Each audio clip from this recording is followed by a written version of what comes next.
Well, good morning, good afternoon, or in Monica's case in Uganda, good evening.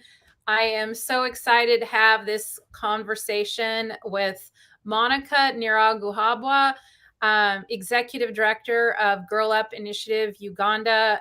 Monica, we had the pleasure of meeting in person in San Francisco a couple years ago.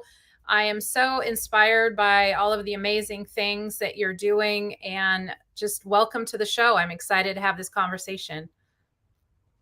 Thank you for having me, and thank you for being a long-time supporter of girls' education in Uganda. So it's such a pleasure to be here to have a conversation with you as well. Thanks so much. And yeah, we'll talk about some of the work and how we're kind of partners as such, or the Zone Lab, and how we're supporting, some of the efforts that you're doing at Girl Up Uganda. And if anyone's interested, we'll also be sharing some ways of how you can support them as well. But in the meantime, before we get into all of the incredible things that you're doing and really empowering our next generation of global leaders, global female leaders, I wanted to ask, a little bit about you. I know that we see from the outside. I don't know if anyone's seen, but you've been interviewed on TV, Good Morning America. You've had interviews with Oprah. I mean, all sorts of things.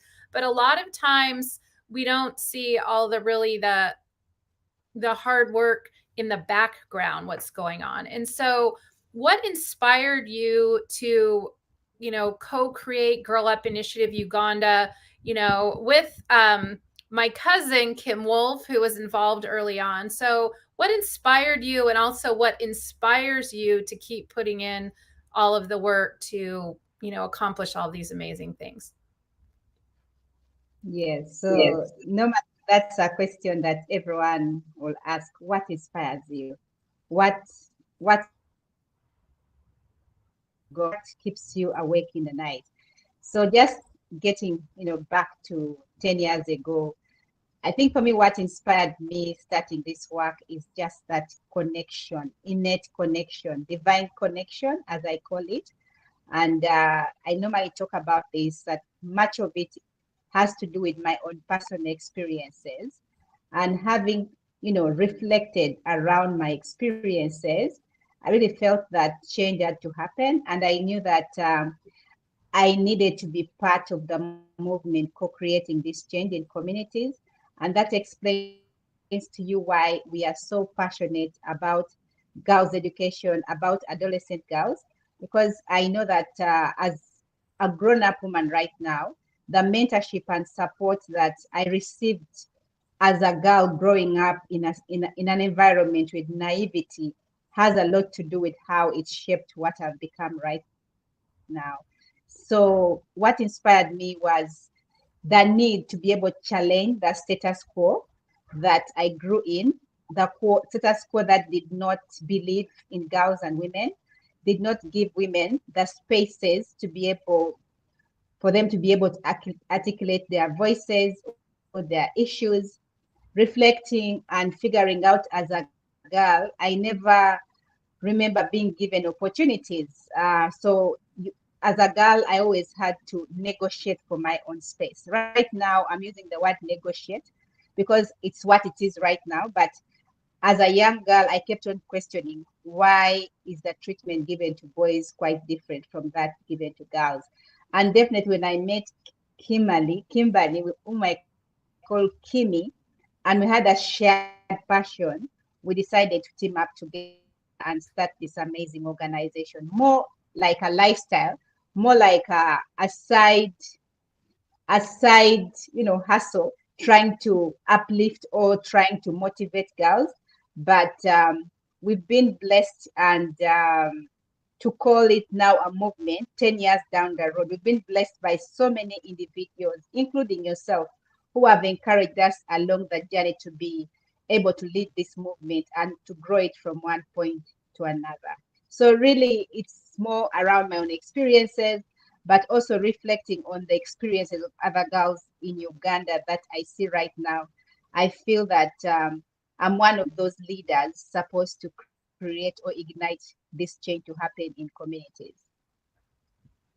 So that's so amazing, and I really believe. And I don't remember if I'm trying to remember who said this quote, and if I remember, then I will say it. But it's even though it's really important to mention, and it's just that you change the life of one girl, you could change the world. So now you have girls that may have never even left their village, and now they're either starting businesses, they're in Uganda or they're going to college. And we might think that adolescent girls, oh, they're so young, but I mean, in the next decade, they're going to be our future leaders. So I really want to honor the work that you're doing. And if you think of specifically and looking forward, what's most important to you this year and in the next couple of years? So what is most important to me this year is the need to scale our work to other districts. Last year, we started the process of scaling our work beyond Kampala, where we've worked for the last 10 years, and scaling it to Eastern region to a district called Bukedia. And why Bukedia? Because it was hard hit by COVID. And when you look at the rates of teenage pregnancy post the pandemic, they were quite high. And we felt a huge calling for us to be able to start our journey in the eastern part with this district. So it's one thing that we are focusing on. How do we make sure that access to our services reach the other parts of Uganda? Of course, given the limitations sometimes, but also given our approach, we believe in working and scaling a bit more deeply, because we know that we are handling issues that are deep rooted.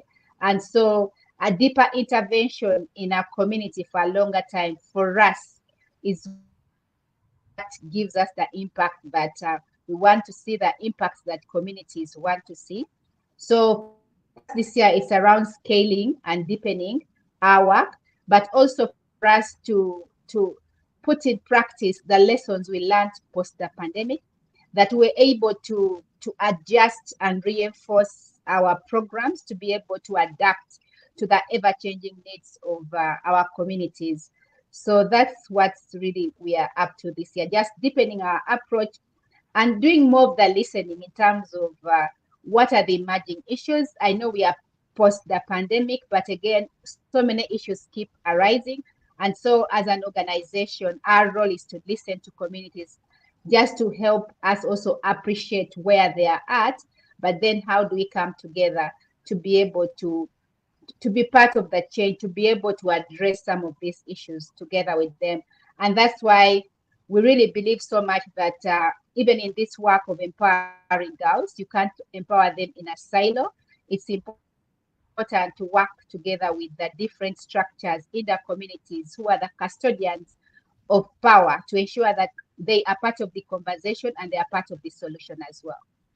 Mm-hmm. Yeah, that sounds really important. There's actually a nonprofit, and you may seem totally unrelated, but listen, spare with me, and I'll share the point. There's a nonprofit in San Francisco, and they actually have to do with people, men and women, who are incarcerated. And they're very successful. And one of the things that they do, it made me think of it, is that even if someone's been there one day, they will bring someone that's newer than them and help teach them. And so I just think you really hit on something that's really important. And that is, having the girls to be really involved in their success and involved in helping others. And I think being siloed during COVID, I would imagine it's incredibly difficult for such a social age. It was really difficult for everyone. And so that leads me to the question, why adolescent girls? So why not girls a little younger? Why not girls that are a little older? Why are you passionate about this age, and why do you feel it's so important to like understand these girls, like you said, meet them where they're at, and then scale to help more of them? Nice question. So why adolescents is because the adolescent age is such a critical age that a girl is growing up from a point of naivety to a point of having so much information around her. And oftentimes, if not well directed, they could be victims of bad peer pressure, for example. So why adolescent? It's because we believe this is a critical age when, for example, someone is appreciating that they are beginning to grow into a young adult, like I like to call them a young adult. So many things are happening in their bodies, in the environment. And of course, for the case of Uganda, that's the time when so many of them drop out of school. Some of them get pregnant because they do not have age-appropriate sexual reproductive health rights information. So for us, we believe that that's the age where we need to impart accurate information for life. Mm-hmm. So we 100%. need to make sure that they begin to appreciate the fact that they are growing. I know for sure that sometimes working with adolescents versus working with grown, maybe young women, there's a difference. Sometimes, as older women, already they've conceptualized some of the issues and feel like it's okay. After all, for example, if it's violence, they will feel that after all, I've been in this violent relationship for years and I've developed coping mechanisms. But for a girl, you're already telling her that being in a violent relationship, for example, is not healthy. Feel free to report. So you find that if we are ready to ignite change, it has to start from when someone is just getting to understand what's happening around her. And then they grow up with accurate information, accurate knowledge. And it's the adolescents who have the right information, who have the courage to challenge the status quo. So for us, we believe that there is so much power in beginning to work with young people while they are young and then grow with them through the journey.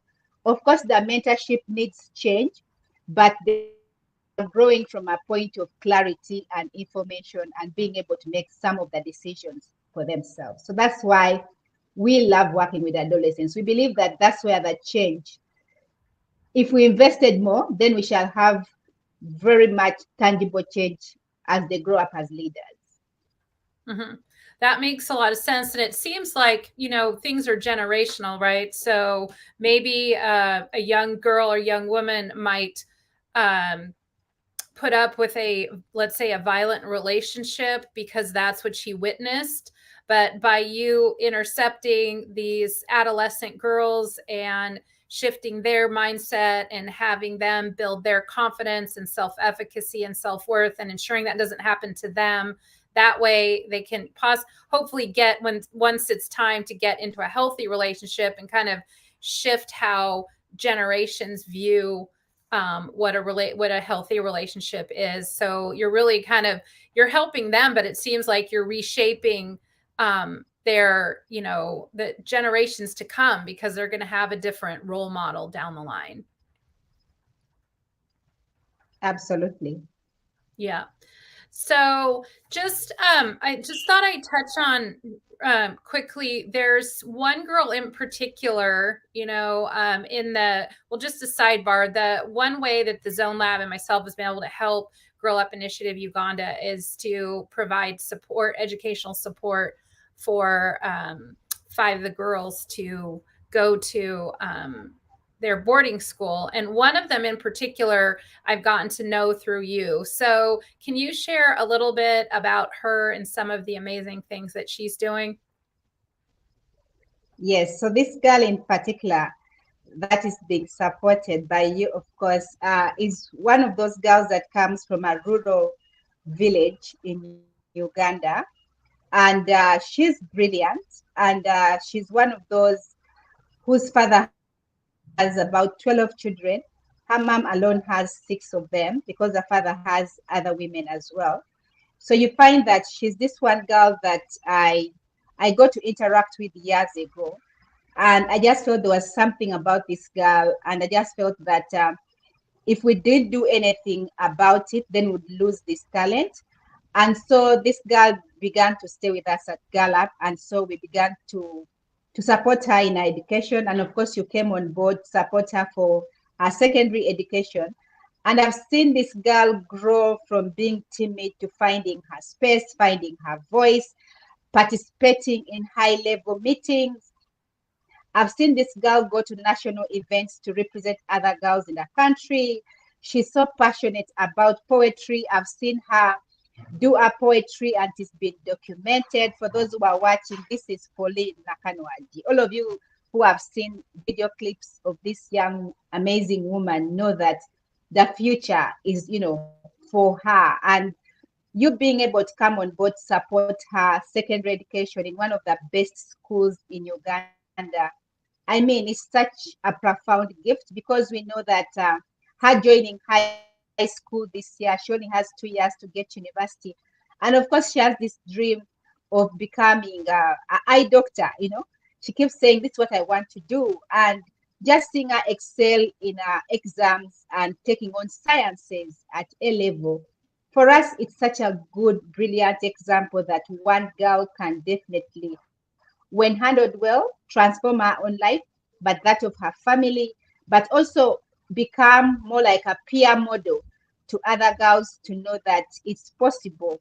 They can, hinge on education and be able to get to where they need to get to. So we've seen this girl grow within herself, but become also an inspiration in the country, and we are so proud of her. And we pledge to continue supporting her to get to her dreams.